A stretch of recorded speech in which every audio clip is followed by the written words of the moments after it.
In a time long ago, when animals could speak and the world was still young, there lived a hyena who was known throughout the land for his greed.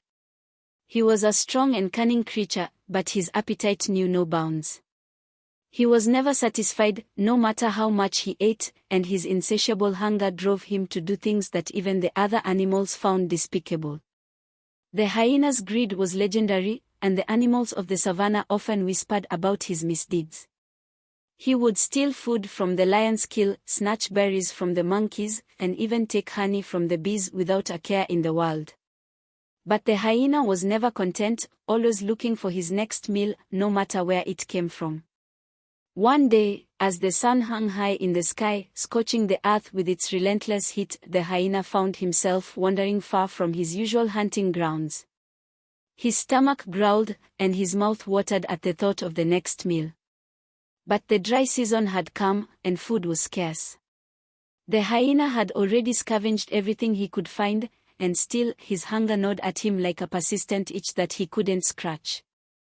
As he walked, his eyes scanned the horizon, hoping to spot something, anything, that could fill his belly. It was then that he saw a movement in the distance, a small figure hopping along the dusty path. The hyena squinted and recognized it as a hare, plump and healthy despite the drought that had left the land barren. The hyena's mouth watered at the sight. What a fine meal that would make, he thought to himself, licking his chops in anticipation. But the hare was quick and clever, and the hyena knew that catching him would not be easy. He decided to use his wits instead of his strength. With a sly grin, the hyena approached the hare, who was nibbling on a patch of dry grass, completely unaware of the danger lurking nearby. "Good day, hare," the hyena called out, trying to keep his voice light and friendly. "What brings you out on this fine, sunny day?" The hare looked up, his nose twitching as he sensed the hyena's presence. But he was no fool and knew that the hyena was not to be trusted. Still, he smiled politely and replied, "Just out for a stroll, hyena. The sun is warm and the breeze is pleasant." The hyena nodded, pretending to agree, though all he could think about was how to trick the hare into becoming his next meal. "Indeed, it is a beautiful day," he said. "But I couldn't help noticing how thin you've become. The dry season has been hard on all of us, hasn't it?" The hare, wary of the hyena's intentions, kept his guard up. "Yes, the land is dry, and food is hard to come by. But I manage well enough." The hyena feigned concern, his eyes narrowing as he tried to come up with a plan. "Oh, but you deserve better than this," he said. "I happen to know of a secret place where food is abundant and the grass is green. If you join me, I would be more than happy to share it with you." The hare, who knew the hyena well, raised an eyebrow, suspicious of the offer. "And where might this secret place be?" he asked. The hyena smiled, baring his sharp teeth. "Not far from here. Just a short walk through the forest. You'll see for yourself, there's more food than you could ever imagine. Enough to last through the dry season and beyond." The hare thought for a moment, knowing full well that the hyena was trying to deceive him. But he was also curious, and the thought of finding a place where food was plentiful tempted him. After all, the hyena might be telling the truth, and if he was, the hare didn't want to miss out on such a treasure. "Very well," the hare said cautiously. "Lead the way." The hyena grinned, pleased that his plan was working. "Follow me," he said, turning toward the forest, his tail swishing with excitement. As they walked, the hare kept a close eye on the hyena, ready to bolt at the first sign of trouble. The forest grew thicker, and the shadows deeper as they ventured further into the unknown. The air was cool, and the sounds of the savannah faded away, replaced by the rustling of leaves and the distant call of birds. After what seemed like hours, the hyena finally stopped in front of a large, ancient tree. Its roots twisted and coiled like serpents, disappearing into the earth, and its branches stretched high into the sky, casting a deep shade over the ground below. "Here we are," the hyena announced, pointing to a hole at the base of the tree. "This is the entrance to the secret place I was telling you about." Inside, you'll find more food than you could ever dream of.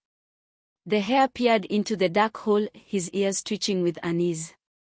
Why don't you go first, hyena, he suggested. After all, it was your discovery. The hyena chuckled, but his eyes glinted with cunning. Oh, but you are my guest, he insisted. It would be rude of me to go before you. Please, after you. The hare hesitated, sensing a trap. But before he could refuse, the hyena added, Don't worry, hare.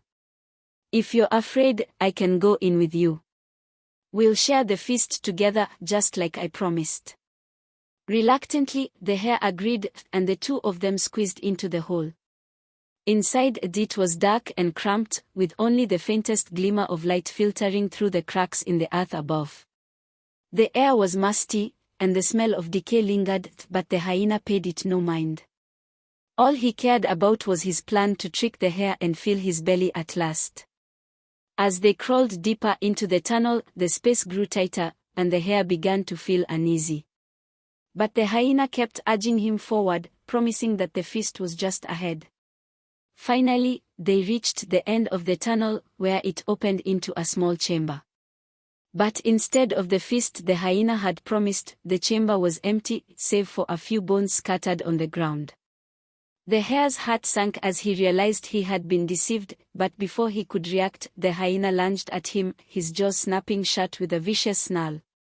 The hare, quick and nimble, dodged just in time, scrambling toward the entrance. But the hyena was close behind, his powerful legs propelling him forward with deadly speed. The hare darted through the tunnel, his heart pounding as he raced for his life. The hyena's jaws snapped again, missing the hare by a hair's breadth. The tunnel was narrow, and the hyena's larger size made it difficult for him to move as quickly as the hare. But his hunger drove him on, and he was determined to catch his prey. As the hare reached the entrance, he squeezed through the hole and bolted into the open air. The hyena, too large to follow, was left trapped in the tunnel, snarling in frustration as the hare escaped. The hare didn't stop running until he was far away from the forest, his heart still racing from the close call. He knew now that the hyena's greed had been his downfall, and he vowed never to let himself be tricked again. As for the hyena, he remained stuck in the tunnel, his hunger gnawing at him more fiercely than ever. He had been too greedy, and now he was paying the price.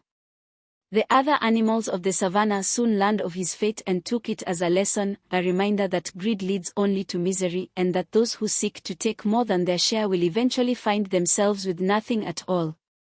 And so, the greedy hyena remained a cautionary tale among the animals, the story passed down through the generations to teach the young ones the importance of contentment and the dangers of greed.